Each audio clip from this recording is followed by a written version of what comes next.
بالله من شرور أنفسنا ومن سيئات أعمالنا من يهده الله فلا مضل له ومن يضلل فلا هادي له وأشهد أن لا إله إلا الله وحده لا شريك له وأشهد أن محمدا عبده ورسوله أما بعد خوشكو برا بالرزقانم لإيواريشي ترلا برنامج إيواري آموشگاری گەیشتمەوە بە ئێوەی خۆشەویست دەربارەی بابەتێکی گرنگ کە بەڕاستی خێر و بەرەکەتێکی گەورەی تایە ئەگەر هەر کەسێ بیەوێ ئەویش فەرمانکردنە بە چاکە ئەو چاکانی کە هەیە دین هەمووی چاکەیە دین کە خوای گەورە باڵا دەست ناردوێتی و پێغەمبەر صلی الله عليه وسلم پێی هاتووە هەمووی چاکەیە هەمووی بریتیە لە چاکە و چاکەش بریتیە لە ڕەوش جوانی البر حسن الخلق جا ئینسان ڕەوشتی لەگەڵ خوای خۆیان جوان بێ یان لە ڕەوشتی لەگەڵ خەڵکی خوا جوان بێ البر حسن الخلق چاکە بریتیە لە چی بریتیە لە ڕەوش جوانی والإثم ما حاك في صدرك خراپەش ئەوەیە کە لە دڵتا خورانێک دروستەکە ناڕەحەتیەک دروستەکە وكرهت أن يطلع عليه الناس و پێشن ناخۆشەکە خەڵک پێی بزانن بۆیە خوای گەورە کە ئێمەی دروست کردووە بەڕاستی بۆ چاکە ئێمەی دروست کردووە بۆ ئەوە دروستی کردوین کە ئێمە چاکە خواز بین و چاکە بچێنین و ئەمر بە چاکە بکەین خوای گەورە لە قورئانە فەرمێ كنتم خير أمة أخرجت للناس ئێوە باشترین ئومەتەکانن لەناو هەموو میلەتەکانە لەناو هەموو تیرە و هۆزەکانە هەموویان بەگشتی هەموو ئەدیانەکان خوای گەورە ئێوە هێڵبژاردووە بەڵام بە مەرجی چی لەبەرەوەی کە تأمرون بالمعروف لەبەرەی فەرمان بە چاکەکەن بۆیە بەڕاستی برا خۆشەویستەکانم خوشکە بە ڕێزەکان فەرمانکردن بە چاکە زۆر گەورەیە یعنی سبحان الله کە سەیرەکەی ئەم هەموو چاکەیە هەیە بەڵام کەسی ئەوێ لەم مەیدانەیە ئیش بکە جایسان ئەگەر بیری ئەجرەکەی بکاتەوە چەند زۆرە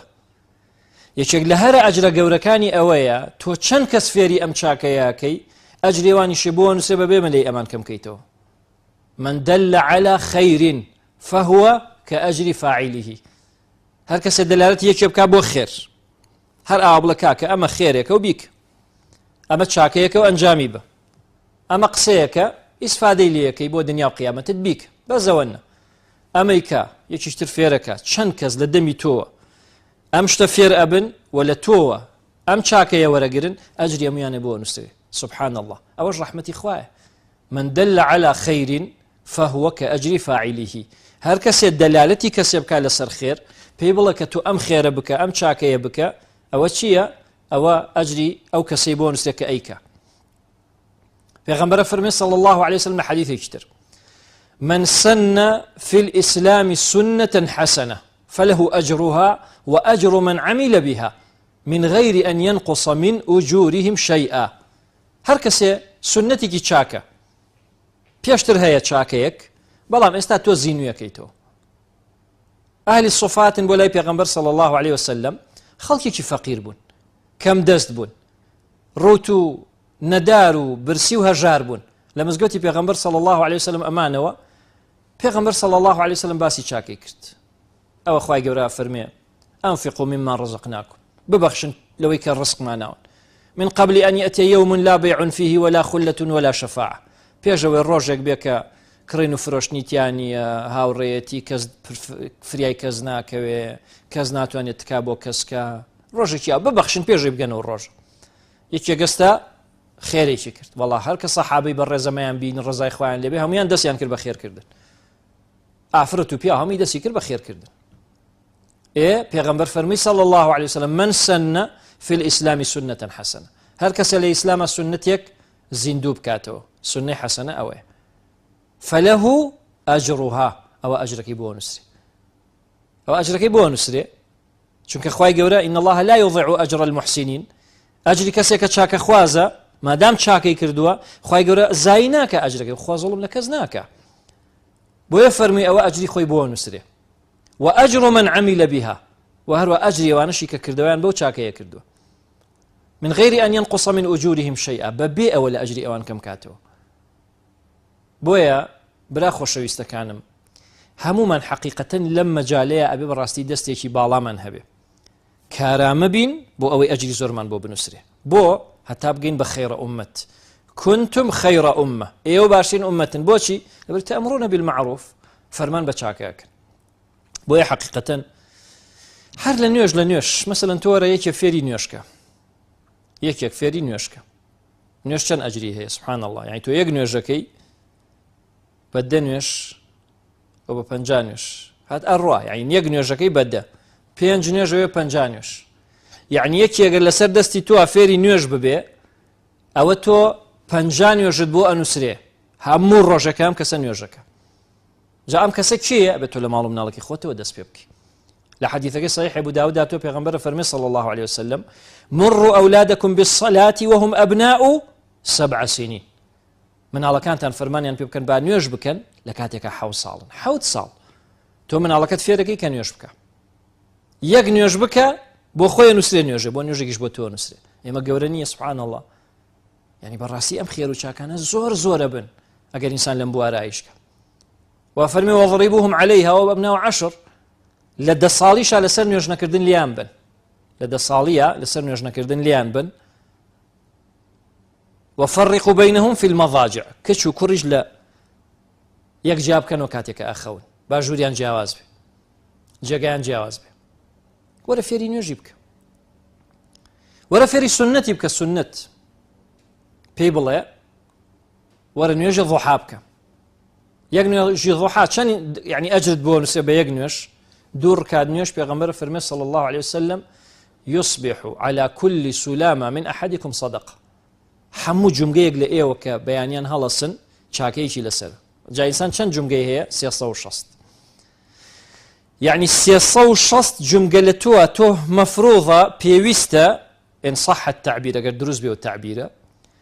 تۆ ئەم جومگانە بکڕیتەوە بسەنیتەوە 360 چاکە بکەی ئەمجا حەقەکەیت داوە پێغەمبەر فەرمێ صلى الله عليه وسلم فكل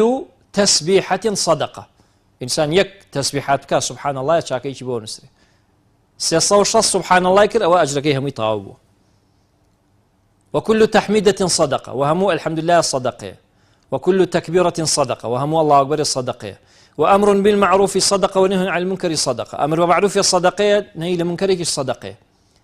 أفرمي ويجزئ ذلك الركعتان يركعهما من الضحى همو أمانيك باس مانكرت